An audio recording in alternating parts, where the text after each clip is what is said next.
Flex ko lang po mga ka-DDS.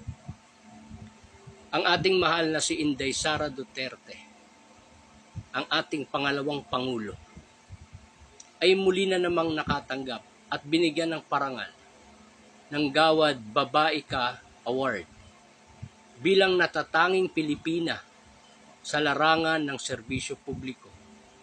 Ito po ay pinagkaloob ng EuroTV noong Hunyo 11, 2024 sa loob po ng kanyang opisina.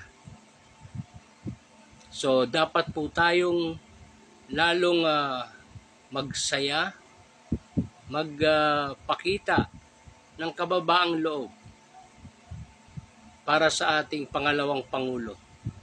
Dahil nakikita naman natin na sa kabila ng pagkarami-rami at sandamukal na pagbatikos na ginagawa sa kanya sa mga paninira, ay patuloy siyang nagtatrabaho bilang public servant. Patuloy niyang ginagampanan ang kanyang tungkulin.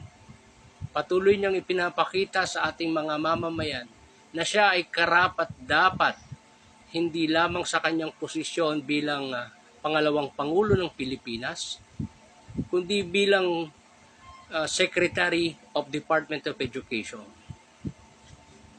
Kaya magpasalamat po tayong lahat sa Diyos dahil sa kanyang mga pagpapala at paggabay sa ating pangalawang Pangulong Inday Sara, ay nakakatanggap ng mga kakaibang uri ng parangal at mga pagkilala.